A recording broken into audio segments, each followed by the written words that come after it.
Phil, welcome to the show.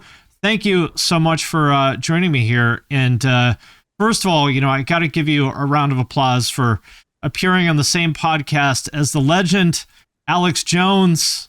Achievement unlocked. Alex Jones is probably the best meme generator in history.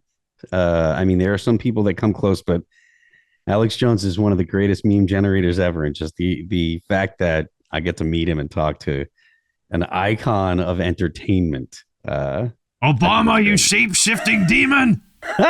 He doesn't like Obama, but he's got more ire for the Clintons. And probably rightly so.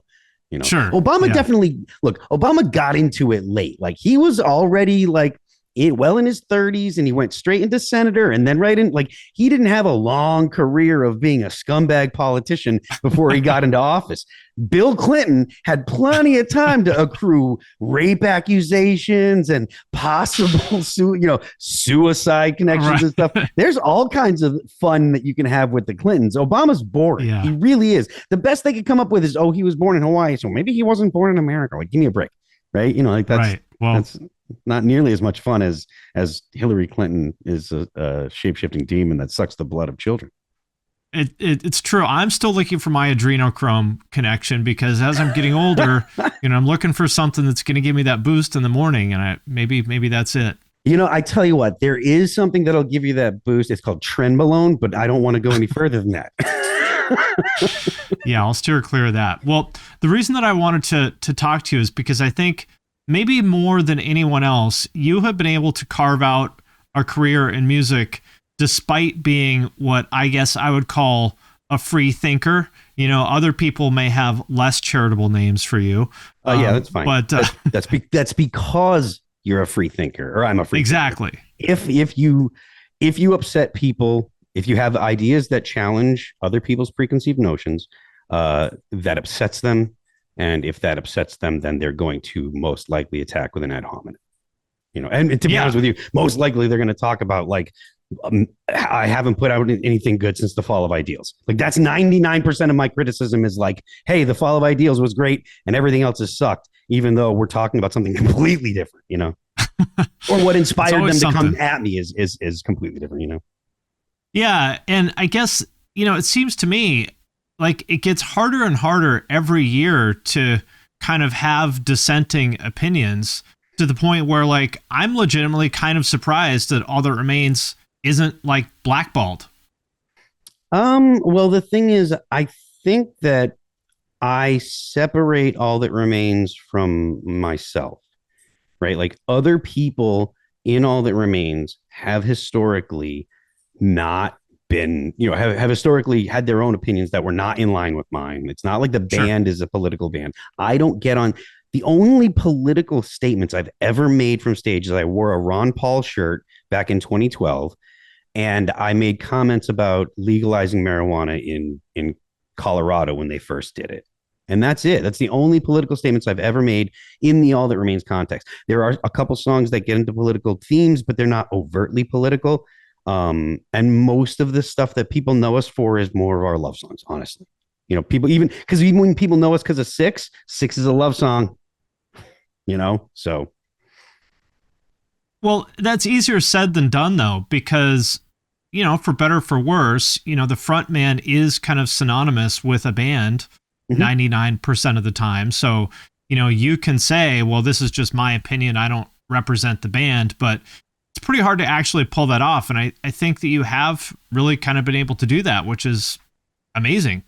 Well, I appreciate that, and I try. And really quick, before we go any further, have you checked out my Patreon? Patrons get early access to all my main channel videos and my podcasts. I also do giveaways sometimes. For example, I just gave away a pair of these Eargasm earplugs. And if you want me to review your music, there's a way to do that as well. All you gotta do is join at the $10 and up level. Then every month I do a call for submissions. If you want me to review something, all you gotta do is drop it in the comments of that post. Then I will review it live on Twitch and post it on Patreon for everyone to see. So if that sounds cool, hit the link in the description of this video, and I appreciate your support. The part that's sad to me, I guess, is just that I feel like in music now, at least at least in our genre, but probably everywhere, it's sort of like conformity packaged as non-conformity. Like, you're allowed to be a rebel and a free thinker as long as you rebel and think freely in exactly the same way as me and my friends. And if you disagree with us,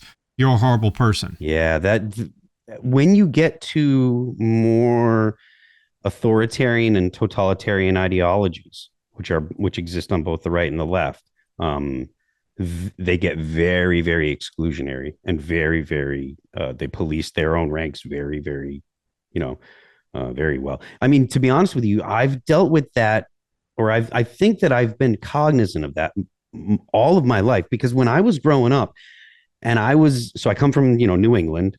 Metalcore scene was popping off when I was in bands, and I was one of the guys that was in that, starting that stuff off. And I was in Shadows Fall, and I was playing guitar with guys in Killswitch Engage before Killswitch Engage was Killswitch Engage, So like, I was there, and there was a lot of left-leaning militant bands.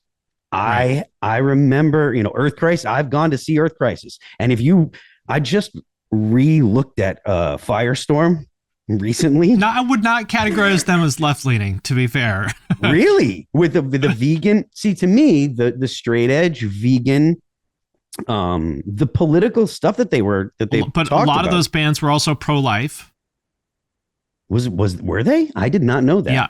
Okay, like Abnegation had that song everyone hated with the chorus is like a fetus is a life. Oh, okay. No, there was a lot of pro-life stuff in the I imagine the straight edge scene.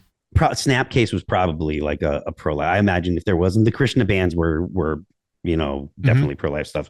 But even still, that wasn't from a religious perspective. None of them were right. Christians, and none of them were what you would consider a traditionalist. So maybe they would make a pro-life argument. And to be honest with you, I think that there is a pro-life argument to be made from the left that you don't hear in the United States very much. But I do believe that there is a pro-life argument. What would you say that argument is? Because I have one.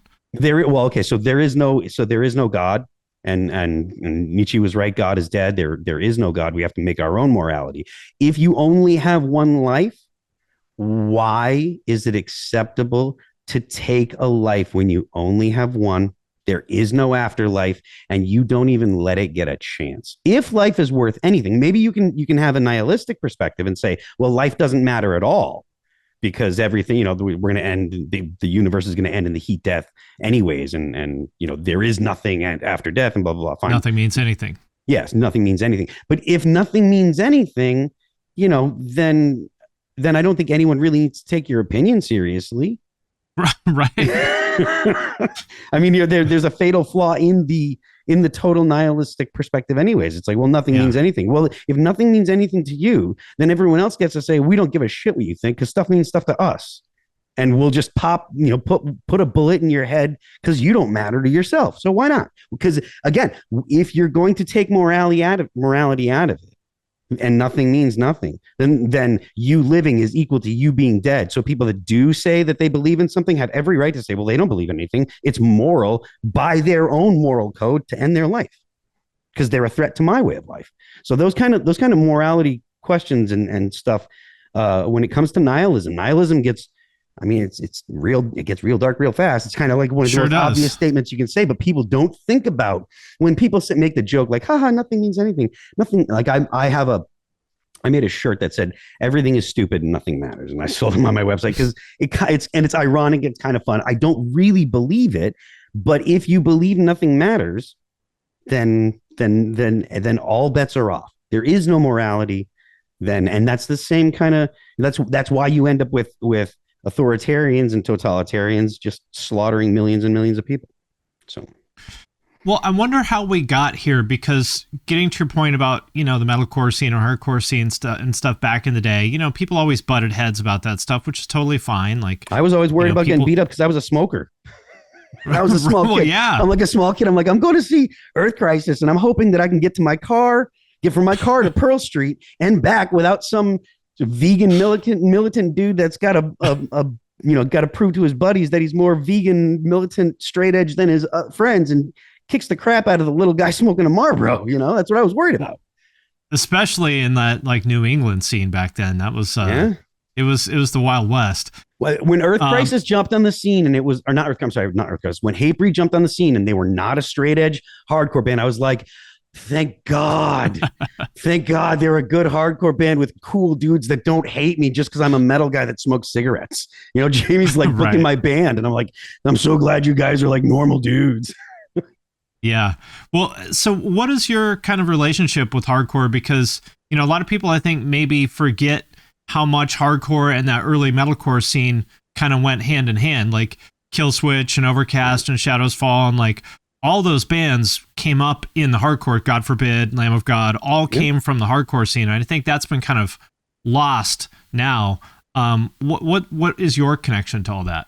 So I was really into, like, I was a metal kid right from the beginning. I was in death metal, and Iron Maiden is what got me my start. Like, there are dudes that get into, you know, they got it. Their older brother showed them punk bands, and that was kind of their thing, and that's what gets them into hardcore and into metalcore. And my journey into metalcore, or my journey into the music scene, was through metal. So it was Poison, Def Leppard when I was a youngster, to Iron Maiden when I was early teens, Metallica when I was 13, 14, and then 16, 17, it was death metal and Carcass and Entombed and Grave and Cannibal Corpse, Suffocation. Like, all that stuff is how I got into it. And so when we heard At the Gates in New England, when we heard At the Gates and Slaughter the Soul came around, and I went and I saw At the Gates, it was me and John Donay, and there was like, and Mapachon from Shadows Fall, and there was like 20 people at the show. It was like, you know, it's in Northampton, right, and it's in the 90s, and metal's basically dead. And the only reason these bands could come to the US is, first of all, a lot of Swedish and Europe, well, not Swedish, but not just Swedish, but a lot of European bands Scandinavian bands had state support. So they're exporting their culture, so they would get paid Right. to be in a band because they're making Swedish metal or whatever. And so they would come over, and most of the shows would kind of be bunk, but then you'd have to play bigger shows in big cities, and they were okay. So it was worth their time. So I remember seeing those shows, and we were all listening to the same kind of stuff, but you'd have people like Scott Lee putting, you know, you'd have At the Gates, and he would put Hatebreed on the show, or Earth Crisis, or local hardcore bands. And for all of us, it was really normal, especially in Western Mass, because as much as I talk about straight edge bands and stuff, that was not the predominant thing in Western Mass. There was areas in Boston, and there was some in New York and stuff, and some bands from New York, but in Western Mass, like, all of us were really, really, really cool. Like, all the guys that were in Shadows Fall and Killswitch and Flatline, Mike Martin's old band, and the guys in Unearth and stuff, like, we were all really tight, and there was none of that drama at all.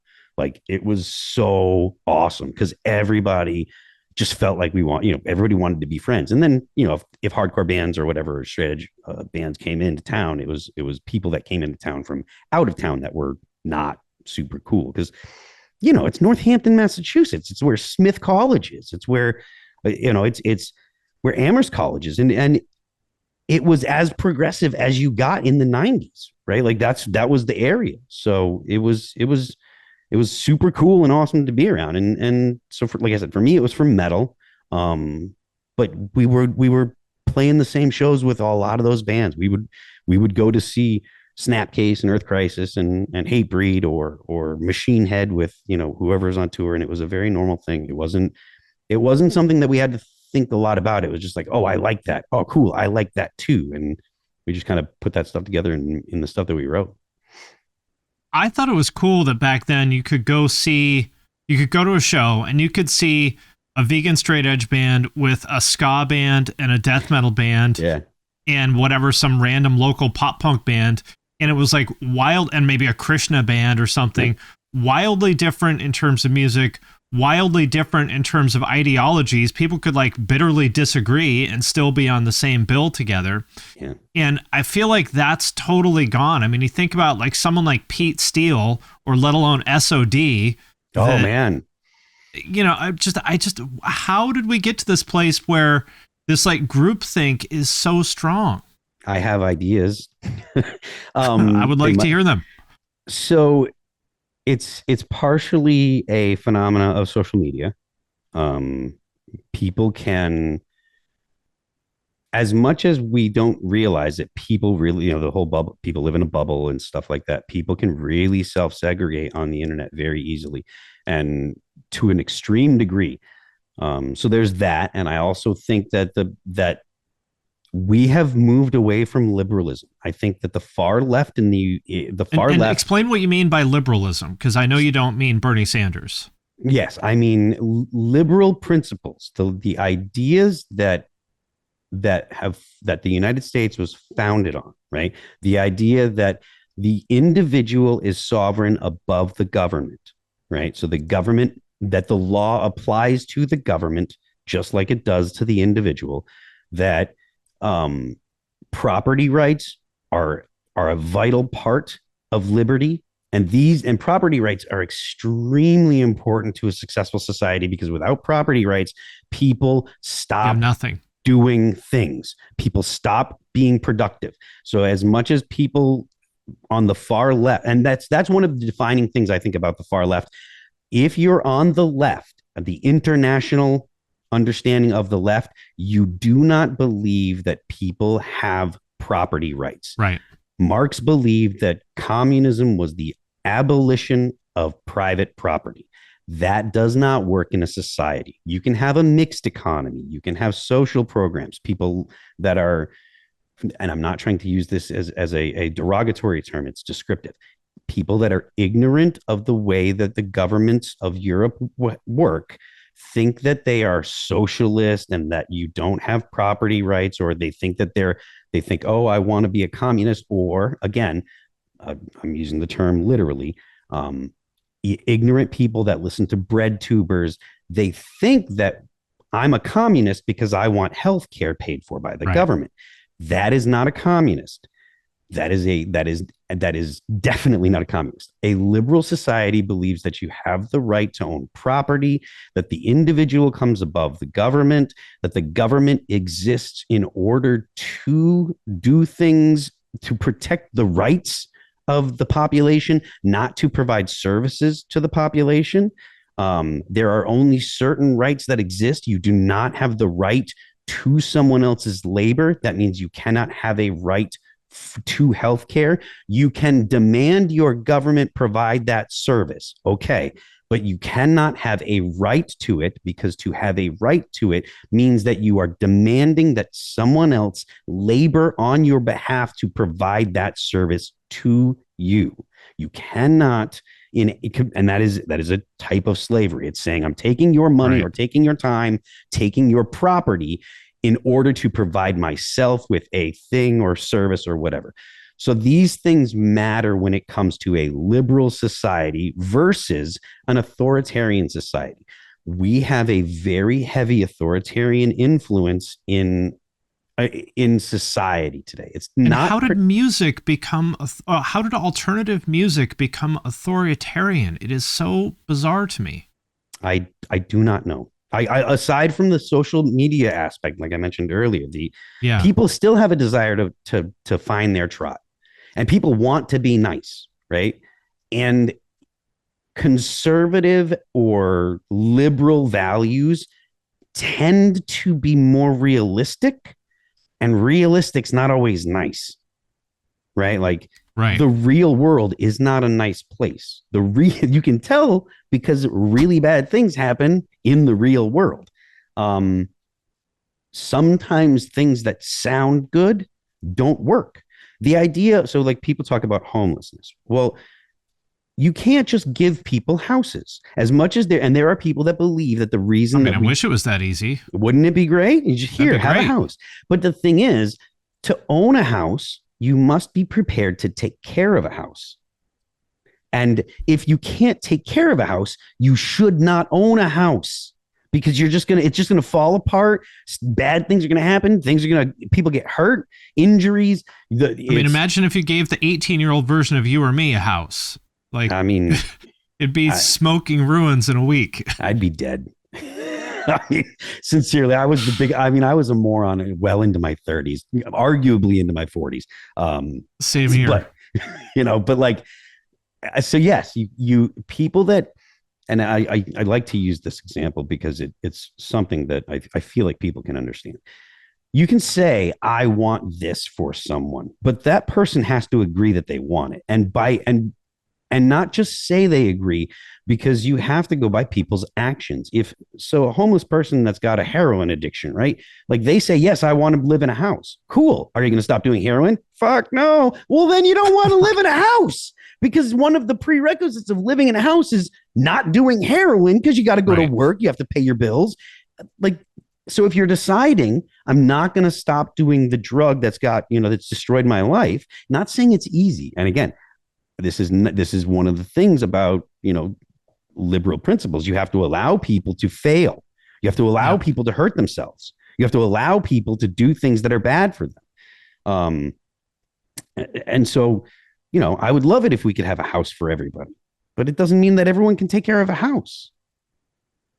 So, yeah, I mean, I wish it was easy as just throwing money at all these things, but it doesn't seem to, that doesn't seem to actually be effective. And, maybe I'm just becoming an old man now, but it just seems like the place we're at now is people just don't want to face reality and do difficult things. They want someone to swoop in and save them and do it for them. I mean, that sounds great to me too, but that just doesn't really work. It seems like people just don't want to do hard things. I think that there has been a devaluing of the importance of doing hard things, like you mentioned. Yeah. So doing things that suck with other people and going through a sucky situation with people, it does create bonds. That's one of the things that you learn about in the military. When you all go through the suck, you do something, it's like, it sucks and you hate it. But when you get through it, you've conquered that together. And doing hard things builds character. So one thing that I'm really, really, really vocal and make a stink about is body positivity. I understand there are people that end up in situations where they can't exercise or they have health conditions, and that is true and real. That does not change the fact that as a society, it is detrimental to your overall society to tell people it is acceptable to allow your body to fall apart. That is not acceptable. That is not something that society should do. That is not a perspective that society should encourage.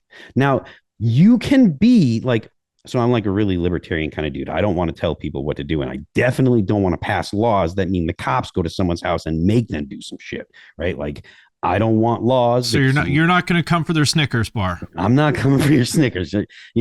I'm not coming for anybody doing anything. But just because we as a society are going to say, hey, we should be free to do these things or do whatever basically we want with our lives, because I do believe you have one life, it's yours. And for other people to try to tell you how you have to do it, and for other people to force you to try to force you to live a certain way is wrong. Other people should tell you, encourage you, hey, that's not good, that kind of stuff. That's fine. Even if you want to have some people that are like tough love and stuff, fine. I mean, that's normal. But as a society, I do think it's bad that we act like Lizzo is healthy. That's bad. Right. I think that we should not be encouraging that. And this is probably going to get me in trouble. Maybe we should be like, oh, you want to be like, maybe like production companies and companies that, management companies and stuff should be like, oh, you want to be a famous person? Your path to fame and fortune leads directly through the gym. Get in shape, because if we're going to put you out in public, you should be a good role model. If you look at, like, there's a lot of people talking about TikTok, right? If you look at the Chinese TikTok, they are teaching kids stuff. They are all virtue, all good, blah, blah, blah. You look at our TikTok and they turn the slider the opposite direction. Debauchery and OnlyFans models. And, it's like, it is just as hedonistic as it gets. And I'm okay. I am not a prude. I am okay with sex workers and all that stuff. Like, go get your bag. But we as a society should be like, that's not ideal. That's not That's not going, because you look at the successful OnlyFans creators, just it's similar to successful bands, back in the day. It's the so when All That Remains was starting out, I didn't think that we were going to be a successful band because I was playing death metal. I thought I was going to do it on the weekends. And there was no path to success at that time playing this kind of music. 100%. There was no path there. It's like nowadays, it's like you can see how you could get to a point where you'd be a big entertainer and stuff. I had no plan on being in a band. I thought that I was going to work in the mall in retail, and I was going to be doing this on the side. And as things progress and as time progressed and things changed and the internet became normalized and the underground completely evaporated. Don't let anyone tell you that the underground exists anymore, because it doesn't. Just because you listen to extreme music, you are not in the underground. Okay. I'm sorry to break it to you guys. You're not in the underground. You're not. It's a different world. There is nothing is obscure anymore. No, there is no underground. Anything.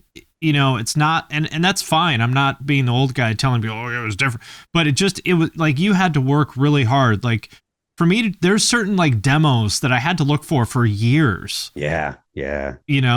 Like I was trying to track down a copy of some 7-inch for like 4 fucking years. Oh, that's yeah. Like seriously, like look, if you were a vinyl collector, there was so much cool stuff because bands would do like, oh, we'll do a double 7-inch or whatever, where like one band on one side, another band. Oh, those are so cool. And yes, it was hard to find. And there was like eBay wasn't everywhere, Right. If it's 93 or 94, 95, like the internet's just barely in your house at that time, so yeah. And then people like Jamie Josta, who people may not know this about Jamie, but he was one of the first people to bring metal into hardcore when that was like really not common at all.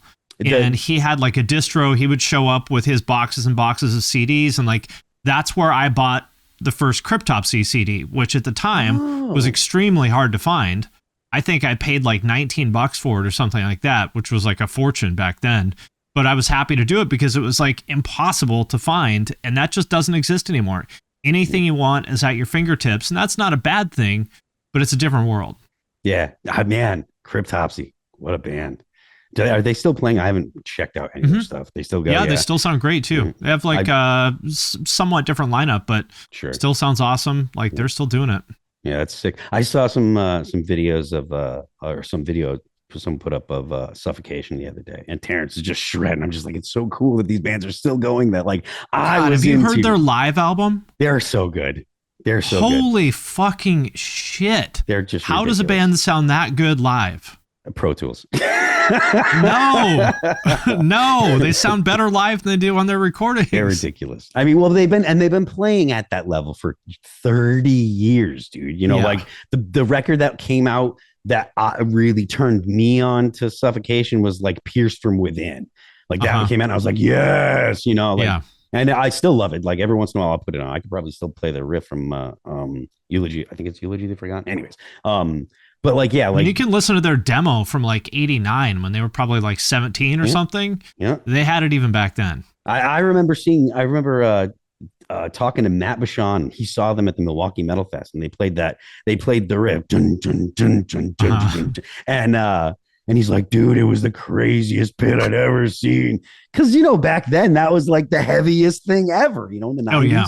So yeah, it was awesome. So it's so cool. So anyways, but yeah, it's not the same. The underground is definitely different, and I think that that's good for the quality of music. I don't think that without the internet, you'd have people. Well, the internet and computers, you wouldn't have people that play like Tosin or Tosin Abasi from Animals as Leaders, like Jason Richardson. Obviously, our guitar player Jason is monster. Oh man, dude, like he's something unreal. Else. He's something else.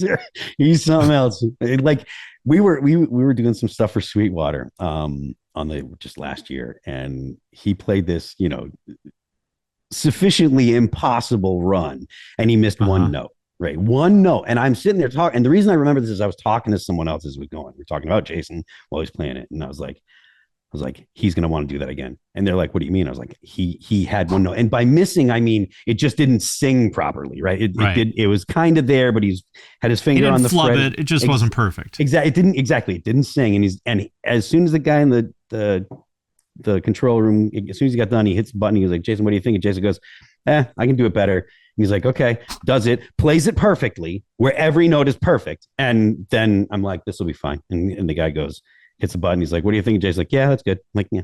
I mean, because Jason plays things right. And when I say right, I mean in time and with sufficient feeling and with the right attack, and he's fingering the notes properly, and he does it all the time.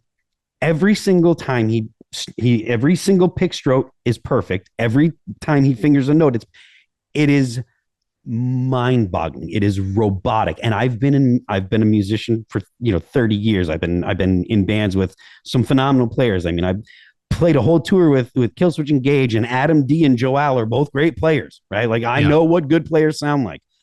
And Jason Richardson is shockingly good. With the first time on a purely technical level, he is one of the absolute best of all time, no question. 100%. When we did a tour with Born of Osiris, when Jason was in Born of Osiris, I think it was like 2011 or whatever. That was the first time we met him.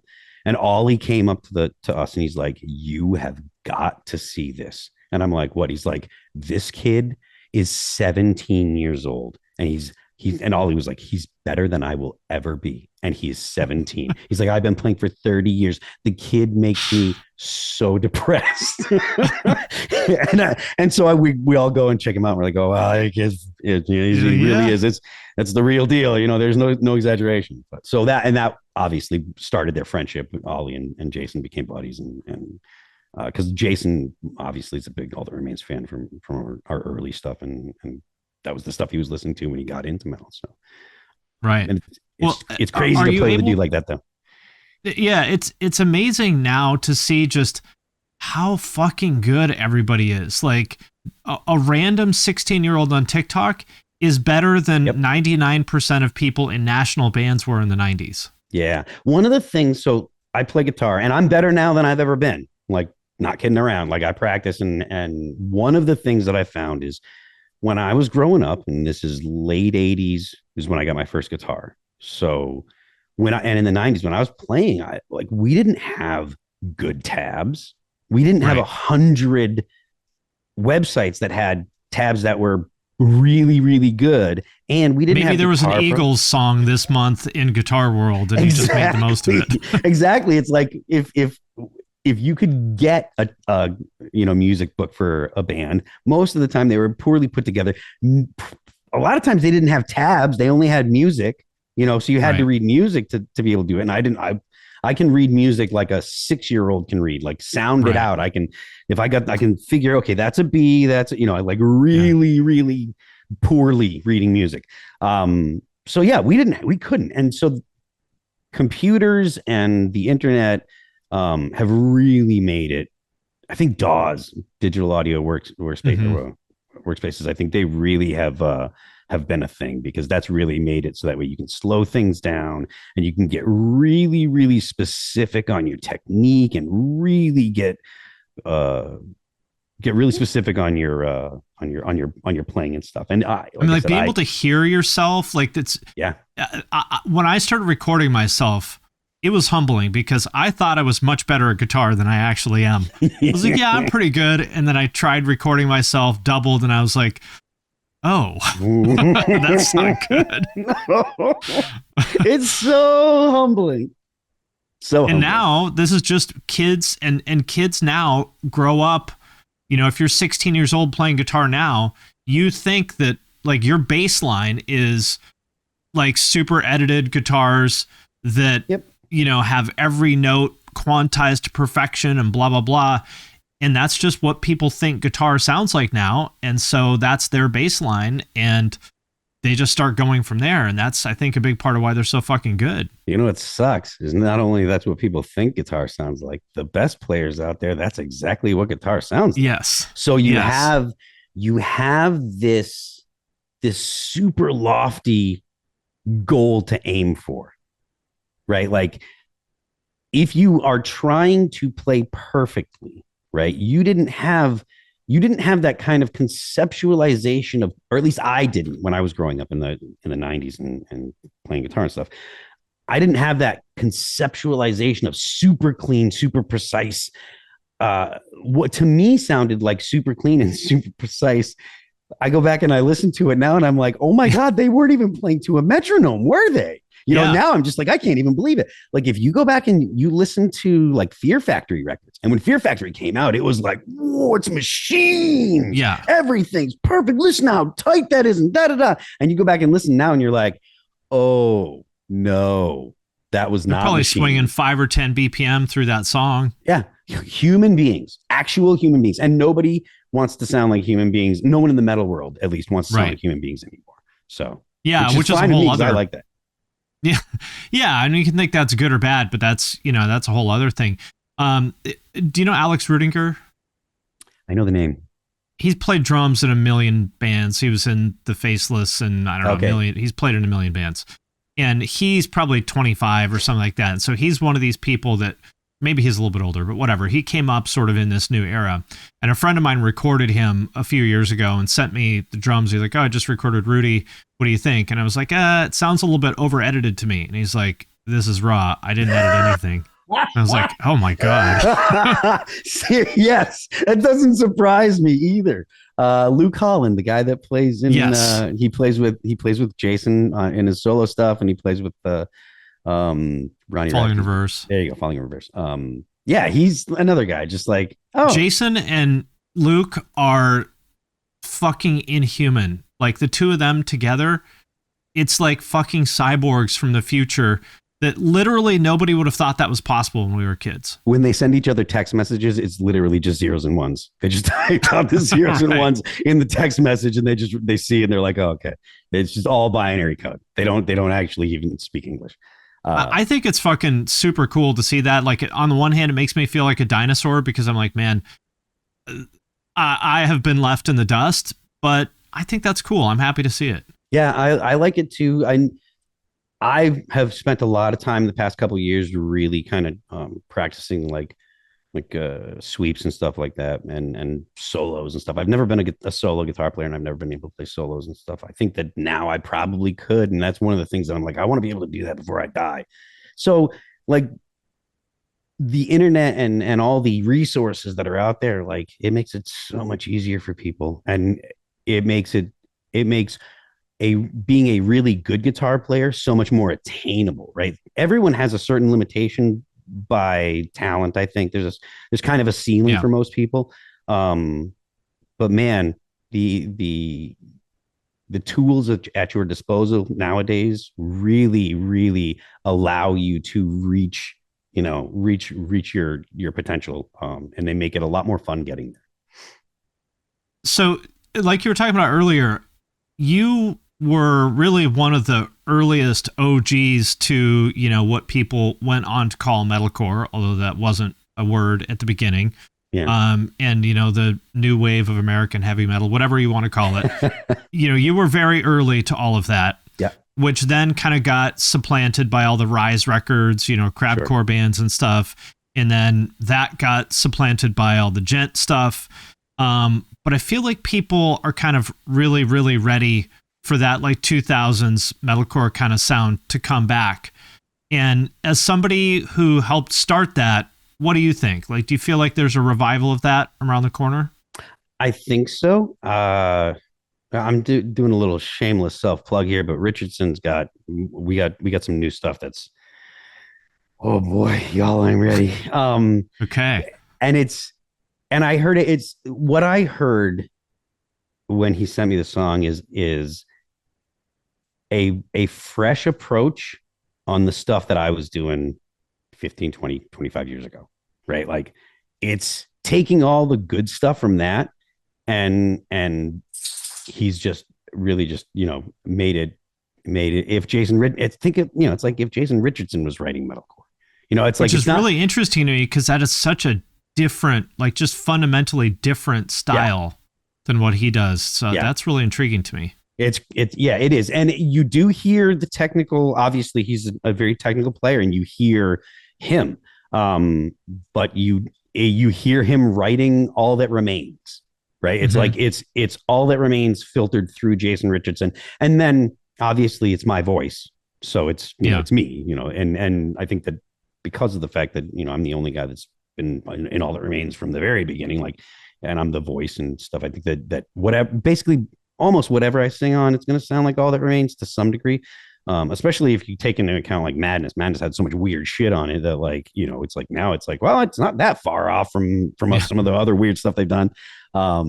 So yeah, I think that it if it is, that's an exciting thing for me because we're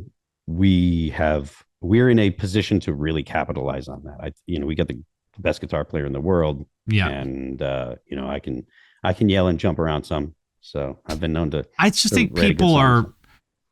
I hear the way people talk about that stuff, and I see when there are these bands like Dying Wish. There's some of these younger bands that are kind of bringing that sound back, and I see the way people react to it. You know, when they get one of those classic At the Gates type riffs, people just lose their shit. And like Gent and stuff was cool, but I think people are ready for like songs to come back. I don't think that. Yes, I do. Well, first of all, I think you're completely right about songs. I don't think that I can't say that I know that songs went away, but I can say that I think that songs are always a good route. So like you talked about like the progress of music, so through metalcore and blah blah blah. I think one of the reasons why we have managed to survive as a band and really go through what are some lean times for metalcore bands is because, you know, we were writing songs trying to focus on the song. We weren't writing songs around breakdowns. We weren't, and that was one of the things, and that was one of the things that I think too many bands in the aughts did. They realized that if they had a cool chorus and a breakdown, that was basically a song that people would get. I mean, arguably that's what Parkway Drive is, right? Like they breakdowns with cool choruses, and more power to them. But when a band makes that their formula, other bands, like, they're not going to have the success with it, you know? So you got to do something else. And I think that we always tried to write good songs, you know, like when we released 2 Weeks, it was nerve wracking, but we knew it was a good song. We didn't know it was going to be as well received as it was. I was worried about the fact that there was singing all the way through. I thought people were going to really, really reject it. It has been 4 years. Unless I'm mistaken, it's been four years, maybe 5 years since you did put out new music. Yeah. You have been playing shows, but you do have plans for new music for anybody who's wondering. Yeah, we've got new music coming. I mean, for people that aren't super familiar with the band, our guitar player, Ollie Herbert, passed away in 2018. Or was it 2017? No, it's 2018, I think. It's 2018. Yeah, he passed away in 2018. So there was, you know, and he was our guitar player, lead guitar player, and wrote most of the riffs since 2006 is when he kind of really stepped in as like the primary riff writer. We had a couple records beforehand and trying to get ourselves together and kind of find our sound and stuff. So when Ollie passed away, there was a lot of people that were like, you know, and even us, we were like, do we continue without Ollie? And then Richardson hit us up, and we'd been friends with Jason for a long, long time. And he obviously could do this stuff. And he's like, yo, you know, I'll come in and I'll fill in. And we were like sick, and we did a tour, and it was sick. It was fun. He was super cool. And we were like, look, dude, you know, we're at a point where we don't have to like rush music out to pay the bills, which is what a lot of bands have to do. Yeah. And so they're like, oh, we got to get something out because we got to stay relevant. And if I can't pay the bills, da da da da. All That Remains, thankfully, isn't in that spot. So we can, you know, we were like, look, if you got stuff to do, we can work with you if you want to be in the band. Like, we're not like trying to shove stuff out there to stay relevant. We have a fan base, and we have fans that are going to check out our stuff and people that are going to come see us. So, you know, we can work with you. And he's like, yeah, dude, that would rule. So, he joined the band, and so he's had to when he joined the band, he had a commitment for a record, and then COVID happened, and Mike Martin, our other guitar player, had a kid and his first kid. And so things have been putting it on the back burner. And hopefully we can get something out. I want to get it this year, but it might not be this year just because Jason's got touring stuff that he's doing. He's just back from Southeast Asia and stuff. So we'll see what we can get done in the next couple months. So I really have, part of the reason why I'm saying not this year is because I really have an aversion to releasing stuff in the fourth quarter. So like once November hits, I don't want to put anything out until, because no one's paying attention. Yeah. They're worried about their family, their lives and stuff. And so if it doesn't come out by like October, it'll be next year. So right. But yes, there is stuff there's stuff coming. We're working with Josh Wilbur, who produced a bunch of Lamb of God stuff. He's like Lamb of God's dude. He's produced a bunch of Trivium stuff. He did the Order of Things with us. So, it's coming. It's just slow. Got it. Well, I know that there were, at least at some point, a lot of questions about Ollie's death. Is that something you can talk about at all? Like, where do things stand with all of that? I don't think that I can talk about it. Yeah. We are dealing with some litigation regarding the parties that I would have to talk about that. So, yeah. Don't want to go there. Yeah, understandable.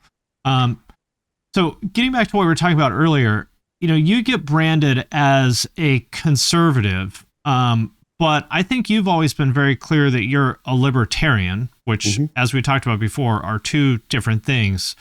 But I almost feel like there's a lot of people, especially people on the left, who kind of almost hate libertarians and centrists more than they do conservatives. They seem to get really upset about it. Like they want you to, pick a side. Yeah.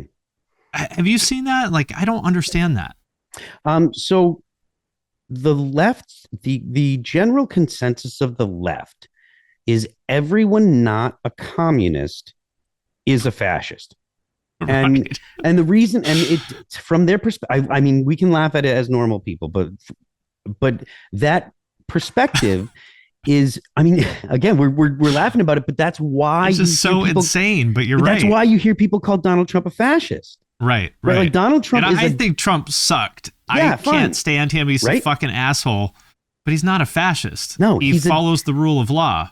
He's a Democrat from the 2000s. Like his total policies, douchebag. His policies are not remarkably distinguishable from Barack Obama's, except or Bill Clinton. Equally scummy as Bill Clinton. Yeah, exactly. But the left believes, so there's a phrase that you hear again on the far left, but the phrase is liberals get the bullet too. And that's because they believe that liberals believe that liberals prevent communists who are totalitarian and authoritarian. They prevent communists from finally eradicating the fascist threat. They believe that people that are centrist make exception and they say, well, we need to hear the racists out. Like that's the trope that you get from the communists. It's like, well, centrists are like, well, we have to hear the Nazis out and give them their time. And it's like, no, that is a straw man argument. Right. And that's and they do that because they have shitty arguments, because communism doesn't fucking work, period. Right. And so what they do is they paint their opponents as the most evil thing that you can come up with, which is what Nazis are. So they paint their opponents as, if not the most evil thing, then they're making room for the most evil thing. That's what liberals do. Liberals make room for the Nazis. Liberals accept the Nazis. Liberals will sometimes they'll pick the Nazis. And again, and I don't want to get too political theory, but even when they're talking about the fascists, they're implying the Nazis. But the fascists are not all fascists are Nazis. Like it's like all Mustangs are Fords, but not all Fords are Mustangs. Like Mussolini's fascism was very different than the National Socialism of Nazi Germany. And at the end of the day, what is the difference between one type of murderous authoritarian and the next? You can put whatever ism on it that you want, but at the end of the day, they're all the same thing in my book. Yeah, I'm very, very pro-liberal American, right? I'm a pro-liberal thought. So like Like Ben Franklin, I think it was Ben Franklin. I might mess this paraphrase up, so I hate referencing it. But he said something along the lines of, if you go and put security over liberty, then you're not going to get either. But if you put liberty over security, you get a high degree of both, right? You get a very high. I think it was like those who would choose security over liberty deserve neither, or something like that. Yeah, and no, so it might have been an economist who phrased it the way they did. But the point is, the high degree of both is the important thing. Like, if you put liberty over security, you get a very high degree of security, because people that have the freedom to make choices want to live in a secure society. And so people that want security, right, you end up focusing on the security part, and you totally lose the liberty part, and people find ways around the system anyways when it comes to the security part. You end up with a government, when they try to produce security, they impose a tyranny on the population, so a lot of the reason, I guess, to tie up what you're kind of pointing at, is a lot of the reason why I get the hate that I get from people is because it's coming from the far left, and because I am a reasonably articulate defender of American and liberal principles. And so, because I am a fairly articulate defender of American and liberal principles, the people on the far left have to associate me with the most evil, because what they want to do is have people not listen to me. It's not about refuting my arguments. They don't want people to hear my arguments, because if they hear my arguments, they say, "Oh, he's a reasonable, normal guy. Oh, he's got a little." You're pretty mild. I am. They brand you as some sort of like far right nutcase. You're pretty goddamn moderate. They want me to be Tommy Vexed, right? And I'm friends with Tommy, and I love Tommy, but Tommy's a MAGA guy, right? Like, I'm not a MAGA guy. I've never been a MAGA guy. Granted, I did vote for Trump in 2016, but the option was Hillary Clinton. Come on. So, anyways, like, they want me to be, and I think that part of the reason why they want me to be that is because of my identity. Like, I'm a white guy, right? Whereas Tommy's like, he's half black. They can't attack Tommy the same way they can attack me. And so if I was like a MAGA guy, they would be going after me, because the dude from Trap, that guy that was making a bunch of he's like mentally ill. Yeah, but they want me to be him. Yeah, and that's the way they treat me. They talk about me as if I am something I am not. And, I've never been super vocal about trying to defend myself, because I don't need to defend myself from what are absolutely absurd accusations. If I defend myself, then it's, if I feel like you can't win anyway. Yeah. It's not like there's anything you could ever say or do that would make them be like, actually Phil's all right. I was wrong about him. Yeah. I mean, the guys, you've sinned. I mean, it's basically a holy war. It is. For them. It is. And you have sinned, and you will always be a sinner. You have no idea how accurate it is, because the left really, the operating system of the left is actually a religion, and it gets into, if you look at and the same can be true on the right. Well, that's because on the right there are religions. It's Christianity, and it's like the right is where Christianity is. The right is where all your traditional religions are. There is a secular religion on the left that the left denies exists. Exactly. They completely deny. They're like, no, this is just science, and et cetera, et cetera. And it's like, wait a minute, that's not how science works. Science is a process. There is no such thing as the science. Yeah, that's literally the exact opposite of the scientific process. 100%. So the religions on the right, everyone's familiar. I'm more critical of the people on the left is, for one, because I'm surrounded by those people, and two, because, as you said, they deny it. The people on the right would be like, yes, I'm a religious fundamentalist. Correct. Yes. Like, all right, well, we all understand what this is. The people They're like, you want to know what I think? The Bible tells you. Yeah, that's exactly. But if you want to know what I think, read the Bible. That's how you know. And they're not trying to hide it. Right. Whereas the left is like the left. And again, they don't have liberal principles. So, and I'm going to get a little in the weeds here, but the left believes that power is the most important thing. They believe that The truth Yeah. comes from power. So if you are in charge, you get to use language to describe the world. And if you use the language to describe the world, you're literally making the world the way you want it to be. And that's that comes from the philosophy that started with like Rousseau and went through Hegel and went into Marx, and it got into the postmodernism stuff. I've spent a lot of time trying to learn about why the left thinks what the left thinks, and they and by the way, they're correct, and they're really fucking good at it. Yeah. There's truth to all the stuff that they say. It's just there's truth to what they say. It's just that the dialectic is not good to fix anything. It can find problems, but it doesn't repair things. Like if you're like raising awareness. Okay, I think we're all aware that these problems exist. I've been beaten over the head with it for my entire life. I'm good. We can stop raising awareness. Yeah, what are you going to do about it? So what's the solution? Give me more power.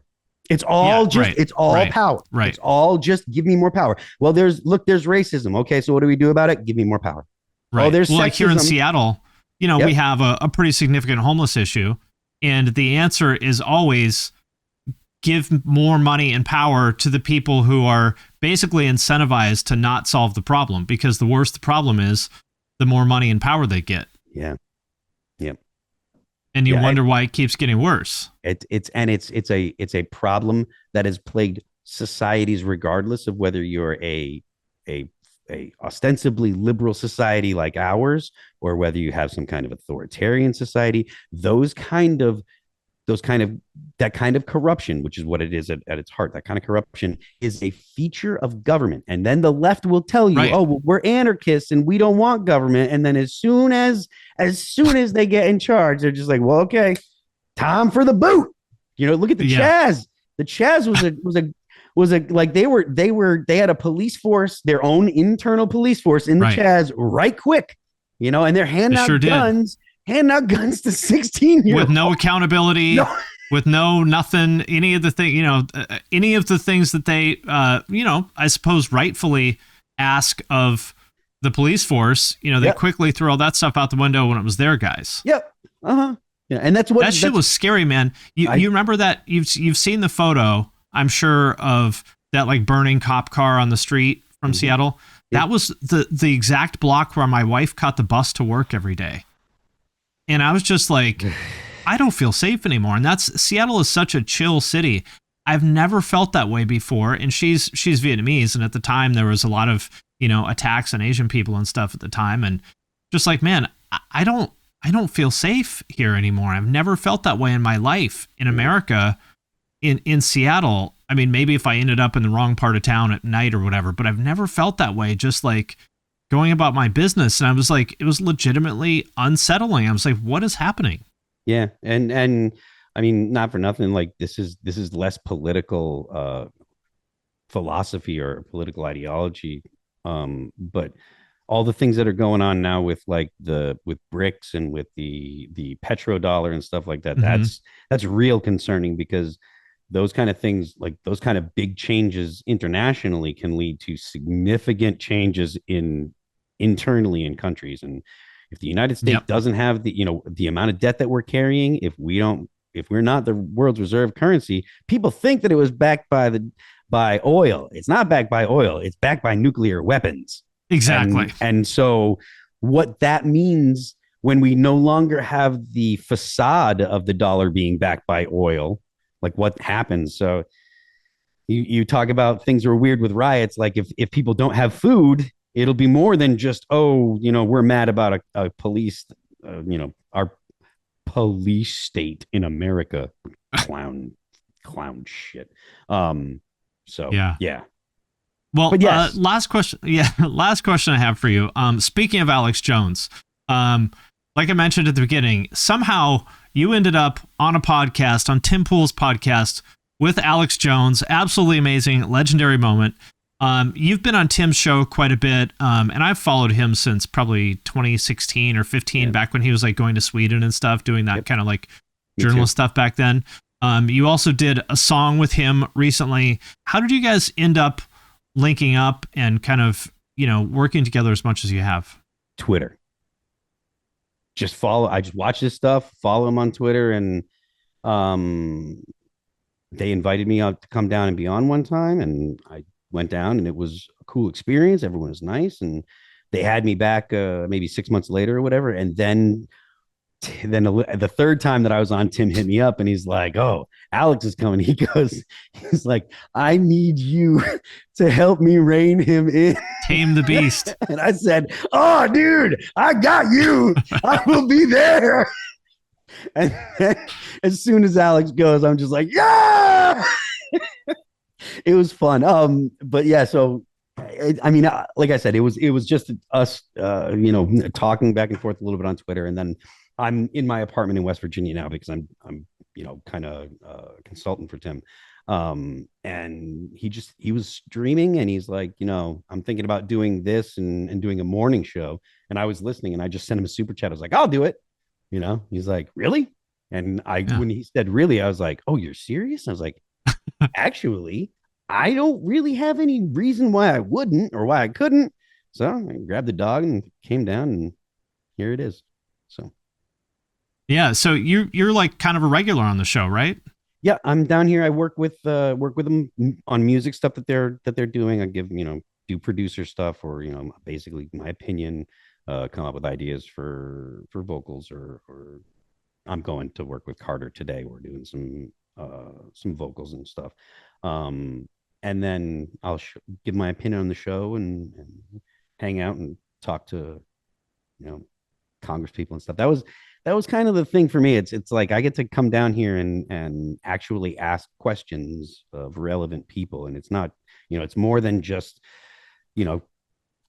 complaining on Twitter, which is, I mean, essentially that's what I've done for the past, since Twitter, right? Like since Twitter started, I've been on Twitter talking about politics, and I don't do politics on my Instagram, and I don't do it anywhere else. And I did that's, intentionally, because I don't want to. Twitter's kind of the place for that. Yeah. And I want people that are interested in All That Remains to be able to be like, "Oh, I'm not getting his bullshit, when I'm looking at their Instagram page. I'm not listening to Phil's, it's like, I'm not a huge fan of the idea of Nazis or communists listening to All That Remains. So I don't mind running those scumbags off. But otherwise, like, I don't want people that don't like Donald Trump to think that I'm going to be bummed out with them because they don't like Donald Trump. I don't give a shit. I don't like Donald Trump myself.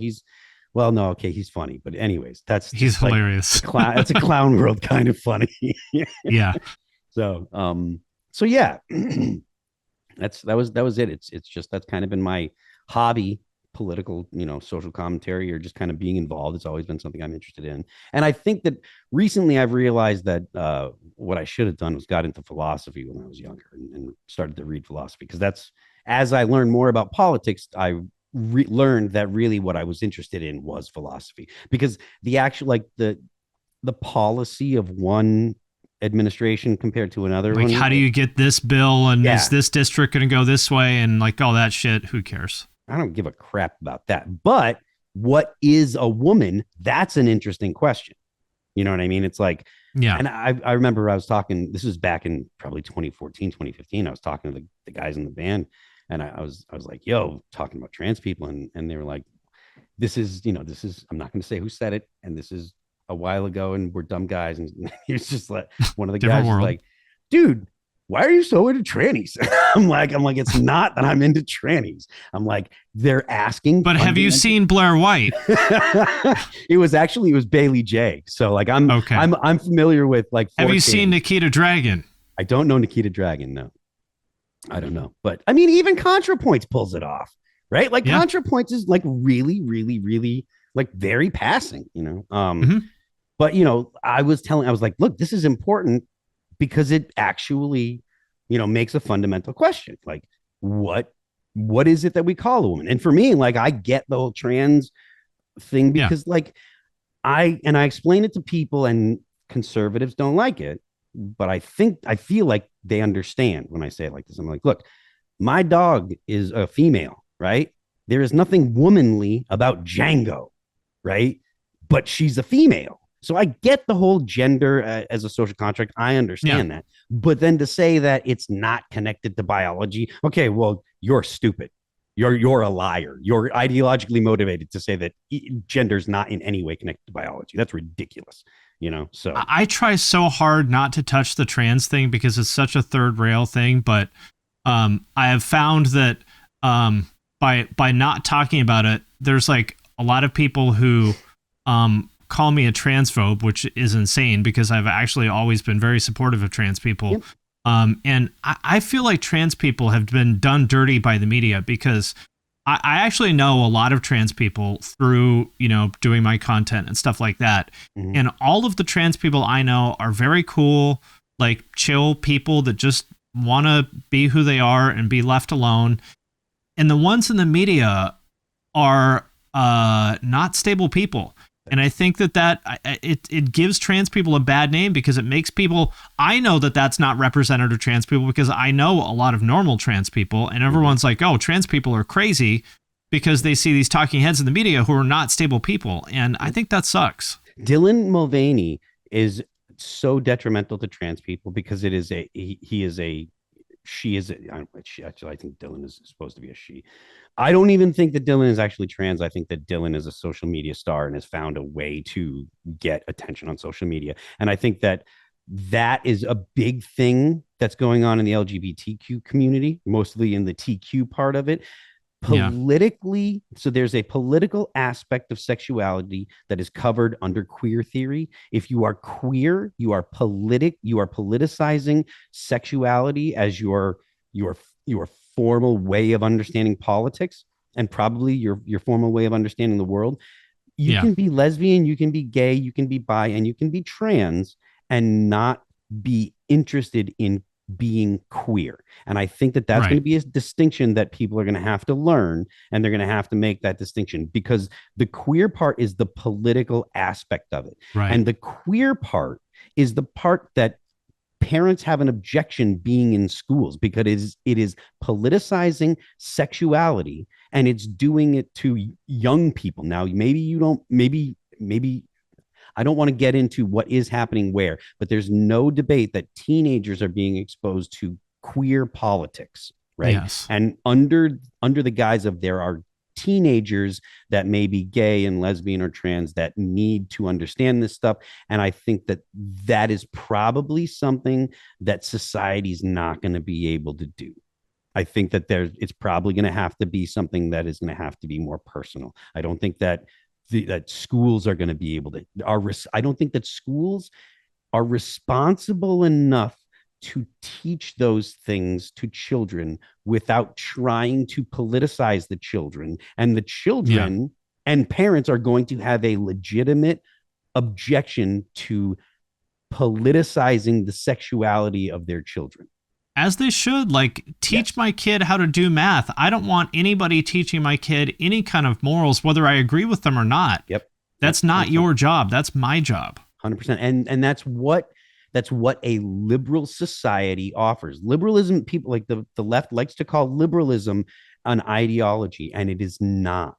It's anti-ideology. Exactly. It makes room for ideologies and allows you to live your life and allows you to find meaning in your life the best way that you know how, or the best way the way that you decide is best for you. But it does not make demands of you. Liberalism allows people to live their lives. And that's why I think that Americans, specifically Democrats, the Democrats that have been saying, oh, we just want to be nice, because the default Democrat is, I just want to vote so that way people get to live their lives. That's your average Democrat. That's what they thought they were voting for. And the Democrat Party has been infiltrated by leftists, actual leftists that don't believe in liberal ideas like the freedom of speech, like the ability to own property and make decisions of and dispose of your property in a way that you see fit. Those things are things that the left totally rejects, and liberals in America need to be aware of this, and they need to push back against the liberals. They need to push back against the authoritarians, and they're usually, they call themselves progressives. Ironically. Well, yeah. I will leave it at that. Hopefully I don't burn myself to the ground with this one, but fuck it. I don't feel like we gotta were stand all that, for something. I don't think that we said anything objectionable. I mean, we said things, we touched topics that might be. No, but that's the world we live in now. Is like, I'm legitimately, I'm scared to say anything unpopular. Yeah. Because I'm terrified that people are going to come for me, which sucks. The problem, you had me, so that's enough. Exactly. Just having me on is enough. So exactly. So I've already sinned. All right. Well, I appreciate your time. Thank you. Thank you very much.